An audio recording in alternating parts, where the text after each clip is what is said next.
Señoras y señores, tengan todos muy buenas noches. Bienvenidos al Congreso de la República. Estamos en la sala Raúl Porras Barnechea del Parlamento Nacional. Saludamos en la mesa al señor congresista Mesías Guevara Amasifuen, cuyo despacho organiza justamente este evento, este foro, el sistema de la matriz energética en el Perú. Retos y posibilidades, como se aprecia en la publicidad, en la gigantografía. Saludamos al señor congresista Mesías Guevara Amasifuen, que está presidiendo la mesa, al señor Reinhard Willig, representante de la Fundación Konrad Adenauer en nuestro país. Igualmente saludamos al señor exministro de Energía y Minas, Juan Inchaustegui Vargas, y estará abordando un tema importante como es el planeamiento estratégico. Saludamos igualmente al señor Félix Bernabé Badilla, él es asesor de la Dirección de Eficiencia Energética. Igualmente, como expositor, estará con un tema muy importante. Estamos esperando al señor ex ministro y actual decano del Colegio de Ingenieros del Perú, ingeniero Carlos Herrera Descalzi. Está con nosotros el señor Pedro Gamio Aita, ex viceministro de Energía y Minas. Saludamos igualmente la presencia del señor PhD Sergio Misana, director regional para América Latina del Parlamento Climático. Más adelante estamos esperando también al señor Agapito Fernández Valdés, ex gerente de Hidrandina, quien también está en programa para un tema. Para el saludo, la apertura, vamos a invitar al señor Reinhard Willig, representante de la Fundación Konrad Adenauer en nuestro país. Señor Willig, por favor.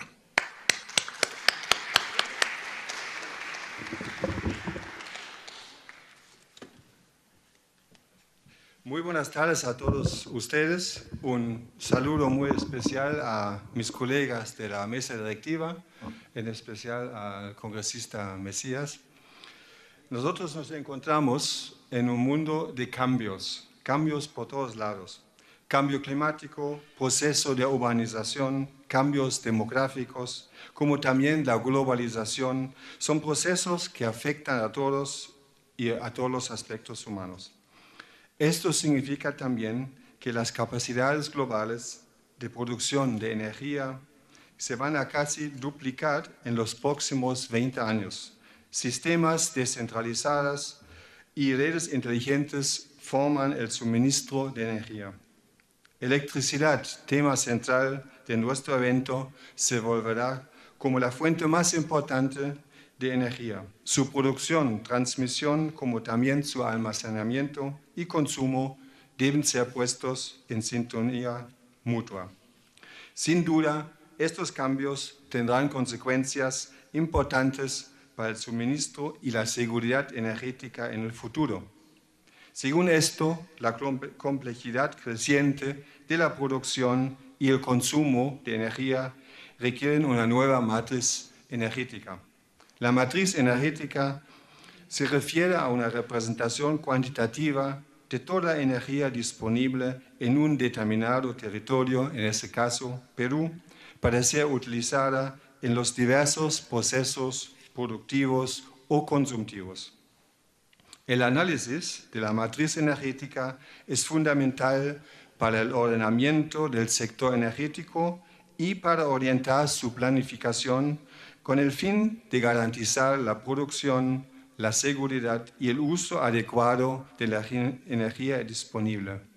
En el caso de Alemania, que yo conozco más a fondo, se decidió transformar su estructura energética o matriz energética y pasar de los combustibles fósiles a los renovables para recortar en 40% las emisiones de dióxido de carbono, principal causa del cambio climático, hasta el año 2020 y en 80% hasta el 2050.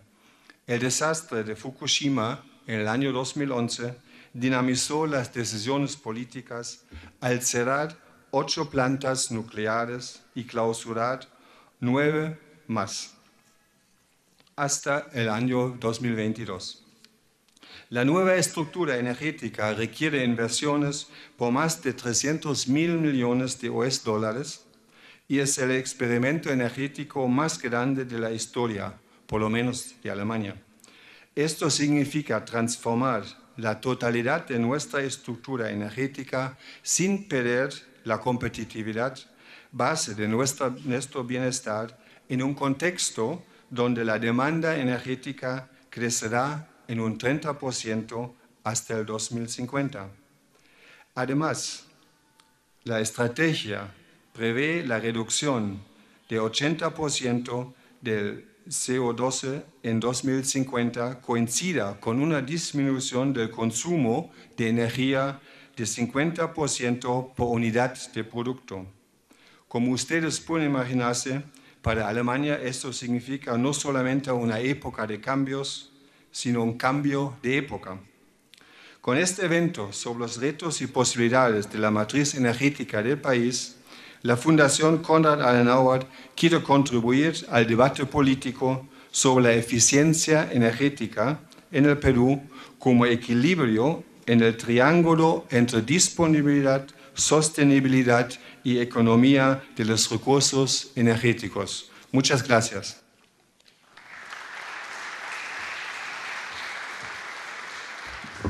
Bien, muchas gracias, señor representante de la Fundación Konrad Adenauer en nuestro país, el señor Reinhard Willig. Bien, seguidamente vamos a invitar al ingeniero Juan Inchaustegui Vargas, ex ministro de Energía y Minas. El tema que va a exponer él es el planeamiento estratégico. Ingeniero, por favor.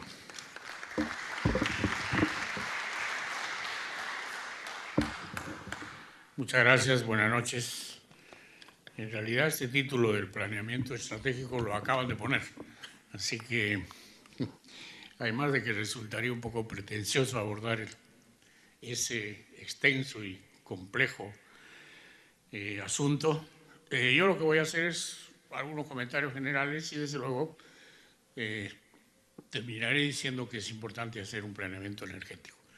Y dejaré a los expertos que están acá en la mesa, como Pedro Gamio, por ejemplo, y ojalá el ingeniero Carlos Herrera, para que abunden en los detalles o en los temas que conocen específicamente. Bueno, la matriz energética es una preocupación permanente de todas las sociedades y, como ha dicho el señor que me antecedió, es un análisis de los usos y las fuentes de energía en una determinada zona, una determinada área, en este caso se refiere al país, al Perú, y de estimar cuáles son sus reservas, las reservas de estos recursos energéticos y cuáles son las proyecciones de utilización, de dónde se va a encontrar la energía y cómo es que va a crecer la demanda, cómo se proyecta atenderla, de qué manera y con qué características de sostenibilidad, de oportunidad, de calidad y de precio. Entonces es un proceso de elaboración permanente, de conocer y tener siempre presente la fotografía del momento y la proyección de lo que debe ser este balance entre fuentes, usos y recursos de energía. Tal vez valga la pena recordar que la energía es pues fundamental. Uno cree que solamente es la electricidad o que de pronto solamente es la tracción del automóvil, pero la energía está absolutamente en todo, en todo.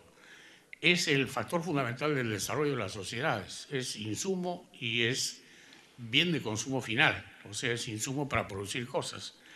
Las industrias todas requieren energía en sus diversas expresiones, energía calórica, energía eléctrica, energía de movimiento, energía mecánica, todas las formas de energía.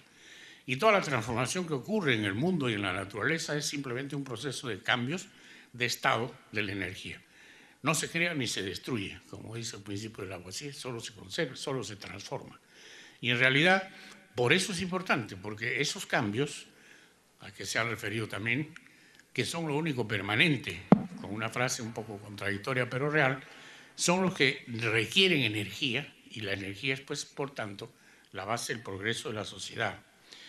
El Perú posee recursos y reservas de energía que se deben, entre otras cosas, a la ubicación y a sus características geográficas.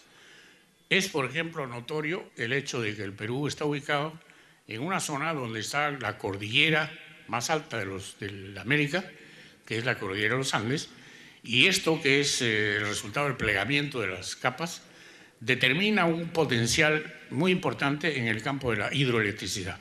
Las alturas, con el agua, ofrecen inmediatamente oportunidad de generar electricidad hidroeléctrica. Entonces ahí viene una de las fuentes de riqueza del Perú. De otro lado, la misma evolución geológica del continente, las formaciones epitermales, la creación de los orígenes volcánicos en el vientre de la Tierra, y todas estas cosas han determinado que el Perú posea también un potencial en hidrocarburos, que lamentablemente en los líquidos no se ha podido concretar, pero en los gaseosos se ha alcanzado un cierto nivel. Sin embargo, si nos comparamos con el mundo, porque hay que hacerlo para no tener un poco la falsa imagen de que somos un mendigo sentado en un banco de oro, de energía y de petróleo y de todo lo demás, hay que decir algunas cuantas cosas respecto de las magnitudes, en cuánto es que somos efectivamente ricos, cuánto es lo que de verdad poseemos como recursos. Y, por ejemplo, podemos decir que de los 334.000 millones de barriles de petróleo que posee América Latina de reservas, el Perú solo tiene 6, o sea, tiene menos del 2%. Estamos muy mal en el campo del petróleo, hablando como hidrocarburo líquido. En carbón figuramos en las estadísticas en un pequeño grupito de otros, es decir, somos sumamente pequeños. Solo en gas natural, gracias a Camisea, tenemos el 4%, solo el 4% de los recursos de América Latina. Tampoco somos el primero. Muchísimo más grande que nosotros es Venezuela, más grande que nosotros Bolivia, más grande que nosotros inclusive Colombia, pero tenemos por lo menos ese 4%. En cambio, en potencial hidroeléctrico, como habíamos comentado hace un minuto, y como estábamos comentando en la sala previamente, sí tenemos un potencial comprobado de energía muy alto, que representa más o menos, según el estudio de la misión alemana, 68.000 megavatios, que son, si se comparan con los demás países, estamos solamente detrás de Brasil, que tiene 260.000, y de Colombia, que tiene 85.000. Somos el tercer país que tiene recursos hidroeléctricos importantes. Y por tanto, eso es una primera fotografía que hay que tomar para saber cuáles pueden ser las fuentes de nuestra energía. En el potencial eólico no tenemos mediciones exactas, pero se estima, por las condiciones meteorológicas y datos iniciales, que podremos tener otros 70.000 megavatios. Eso es simplemente porque estamos en una cordillera frente al mar. Entonces las temperaturas de la tierra y del mar determinan el flujo del viento, y más el movimiento en general de la tierra y del viento determina ese potencial eólico. Y finalmente, en energía geotérmica se estima un potencial de 3.000 megavatios, que nos pone en el tercer lugar en América Latina. La energía geotérmica todavía no se utiliza en el Perú, pero es un potencial interesante que, en particular en el sur, entre Moquegua y Tacna, se puede explotar. En otra mirada que nos hace ver la orientación y la política energética, esta rápida mirada nos hace ver toda la política, lo que debe ser la base de una política energética. Ahora, ¿cuáles son las bases para esa política y ese planeamiento? Un primer tema que hay que considerar es cuáles son los usos de la energía. Para rápidamente también, porque si no nos vamos a marear en medidas, el 42% de la energía que consume el Perú se emplea en transporte, el 29% en la industria y el otro 29% en usos residenciales e industriales. En grandes números, según la Comisión de Operación Económica del Sistema, el COES del Perú. Y en cuanto a la electricidad, que es la fuente, como también se ha mencionado, secundaria, más utilizada, la más noble, la más adecuada para el desarrollo de todos los países como energía, y la que tiene el mayor crecimiento, tenemos una matriz bastante limpia y competitiva, pues según el COES nuevamente, actualmente el 53.3% de la energía es de origen hidráulico, el 42.9% es gas natural, casi la mitad hidroelectricidad, mitad gas natural, el 2.1% carbón, el 0.6% residual y diésel, el 0.6% biomasa y el 0.5% solar. Ni se menciona la eólica, que recién está comenzando. En cuanto a la competitividad, tenemos el privilegio, gracias a Camisea y a la hidroelectricidad, de contar con las tarifas eléctricas menores en América Latina que nuestros vecinos. Así entonces, el kilovatio hora para la industria en el Perú cuesta 7.4 centavos de dólar como precio promedio. En Chile se cobra 10.4 centavos de dólar. En Colombia, 13.5 centavos de dólar. Y en México, 21.7 centavos de dólar. Eso es una expresión muy importante, porque nos da una característica de competitividad. Gracias a esta energía barata, que es a la vez gracias a Camisea sustantivamente, tenemos una enorme condición de competencia para generar bienes, producir, fabricar con insumos de energía a estos precios sumamente competitivos. En cuanto a la proyección de la oferta y la demanda eléctrica, que es un poco la consideración general del planeamiento, se puede decir que el crecimiento de la demanda está ligada al desarrollo económico que se mide generalmente con el crecimiento del PBI.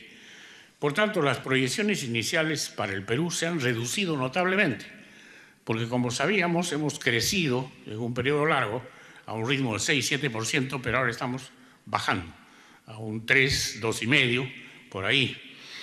Y la demanda eléctrica tiene una relación con ese crecimiento del producto, que es la expresión del desarrollo del país. Se llegó a pensar que en el 2015 la demanda crecería el 16.5%, se llegó a pensar. Esa era la proyección que hizo el COES. Pero ahora se estima que será del orden del 7%, ese crecimiento. Y por la paralización, esencialmente por la paralización y demora de los grandes proyectos mineros, que son consumidores de energía importantes. Y los años subsiguientes, los estimados de crecimiento de la demanda de la electricidad caminan entre 5 a 6% anual. Ahora, 5 o 6% anual es un crecimiento fuerte, porque eso duplica la energía en menos de 10 años, de 7, 6, 8 años, duplica el crecimiento, el consumo actual. La oferta, felizmente, o sea, lo que producimos, se proyecta suficiente, pues tiene solo en proyectos hidráulicos actualmente 2.528 megavatios. Y en total se espera sumar 3.066, agregando 100 más de energía eólica, llegando a una capacidad instalada de generación total de 14.350 megavatios. Actualmente, la demanda, el pico de la demanda, frente a esta potencia instalada de 14.000, el pico de la demanda del Perú actualmente es 6.000 megavatios. Entonces tenemos una holgura interesante. Estamos con una matriz energética competitiva y bastante buena. Eso es algo que hay que reconocer. Ahora, de esto no se puede concluir que podemos estar tranquilos. Hay que hacer mucho, porque hay que buscar, como dije antes, sostenibilidad, hay que buscar competitividad, hay que buscar energía en oportunidad, en calidad y en precio siempre disponible. Quisiera ahora hablar un poco sobre algunas reflexiones generales para ubicar esta breve fotografía inicial de cualquier planeamiento dentro de la historia y las tendencias mundiales de la energía. Hemos llegado hasta acá con un camino que muestra logros y realizaciones. Han habido grandes esfuerzos del país en el pasado, que no es preciso olvidar, sino al contrario recordar, porque no se contaban ni con fuentes de financiamiento, se conocían los potenciales energéticos del país, pero el propio Estado era el que tenía que hacer el esfuerzo para llevar adelante este trabajo. La inversión privada fue muy incipiente y tuvo que tomarse muchos años para lograr estimularla frente a una demanda que efectivamente fuese importante como para que este negocio, al ser negocio, con perdón de la redundancia, provocara la inversión de capital. Hay ejemplos importantes que no puedo dejar de mencionar. La hidroeléctrica de Machu Picchu, la primera etapa cuando comenzó, se construyó para 20.000 kilovatios, que en ese tiempo 20 megavatios, era una suma aparatosa, importante. Entonces, la demanda de la ciudad del Cusco y del departamento del Cusco en ese momento era 1.000 kilovatios. Entonces iban a construir una hidroeléctrica de 20.000 para una demanda de 1.000. Naturalmente ningún inversionista, ninguna empresa, nadie iba a hacer eso. ¿Quién hizo eso? El Estado.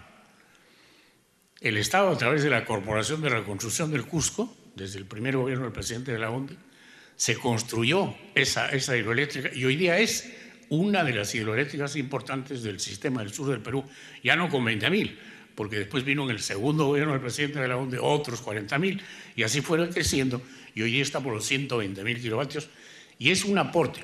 Pero menciono este ejemplo para decir que el esfuerzo para llegar a lo que tenemos ahora no es un esfuerzo simple, breve, sino es un esfuerzo muy anterior y que un esfuerzo que ha respondido a criterios de planeamiento y a criterios también de patriotismo y de estrategia de desarrollo del país. Y menciono otra anécdota interesante.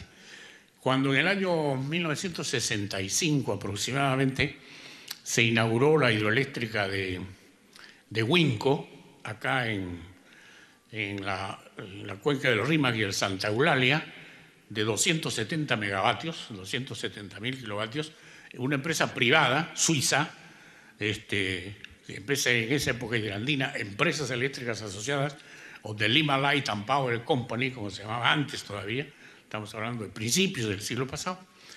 Bueno, en los años 50 y tantos se inauguró esta hidroeléctrica que fue una de las últimas de inversión privada en la cuenca del Rímac. Y vino a la inauguración el señor Walter Boveri.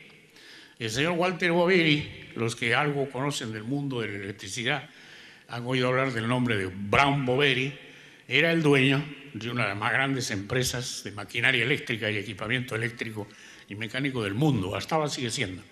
Y entonces el presidente Belaúnde, después de la inauguración, en un diálogo le preguntó y le dijo, señor Boveri, ¿usted qué piensa que va a pasar con la energía en el futuro, en el mundo?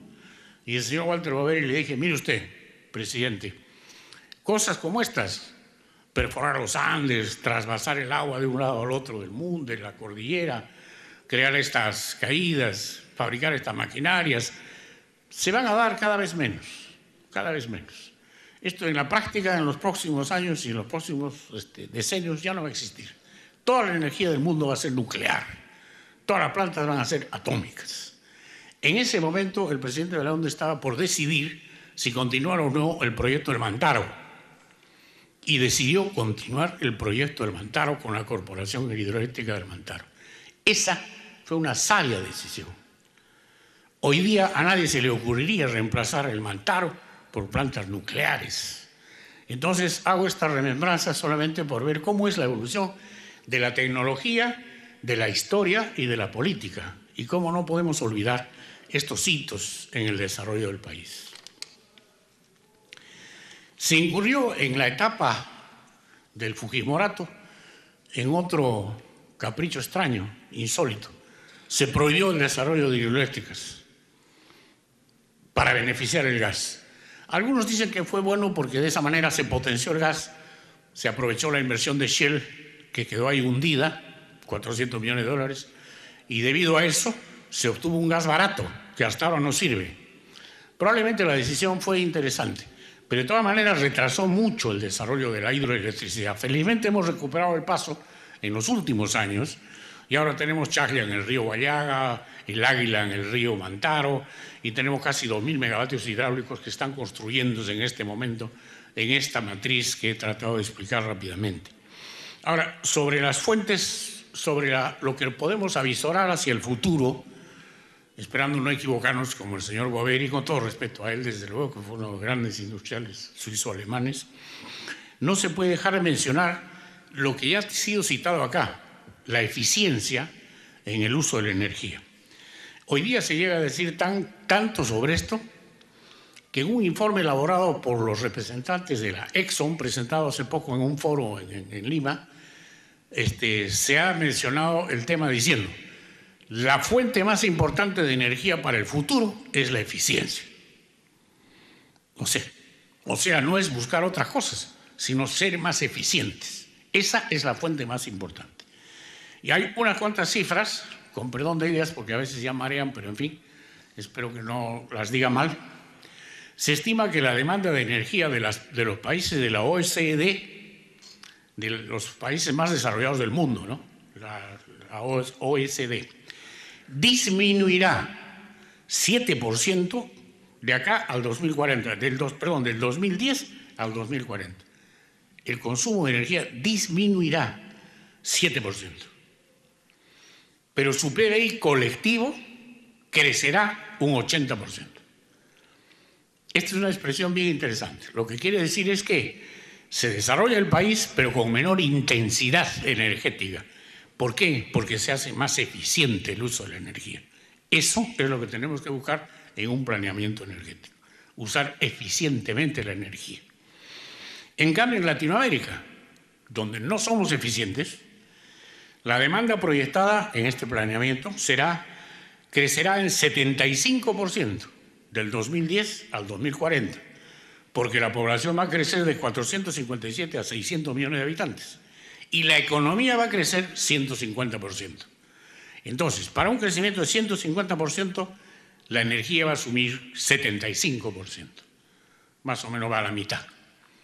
Quiere decir que todavía en América Latina tenemos que ganar en eficiencia esta fuente de energía, que es la que existe acá. Y ahora un par de tips así, noticias impactantes de los últimos meses. Arabia Saudita, que es el primer país productor del mundo de petróleo, produce 11 millones de barriles por día. 11 millones de barriles por día.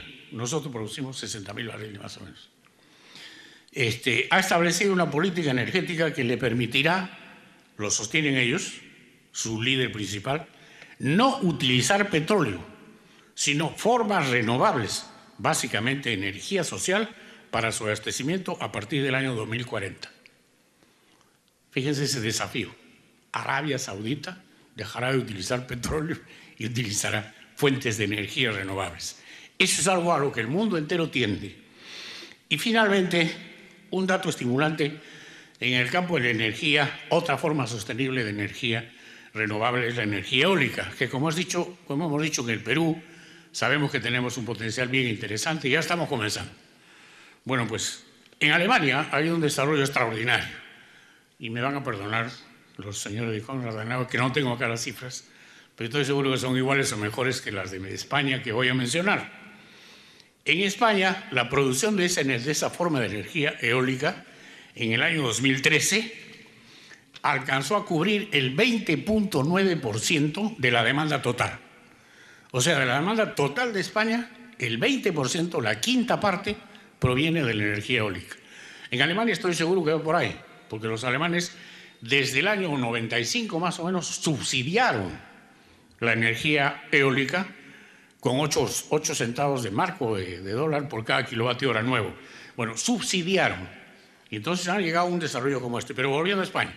España pues entonces tiene el 20.9% de su demanda total cubierta por energía eólica y ha llegado a producir 54.478 gigavatios hora de energía eólica, que es mayor que toda la energía que consume el Perú.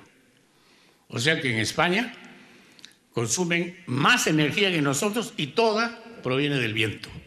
Ese es un horizonte que tenemos que mirar. El Perú tiene potencial hidroeléctrico, eólico, geotérmico. Podemos ser más eficientes y si somos buenos peruanos y manejamos bien las cosas, lo vamos a lograr. Muchas gracias.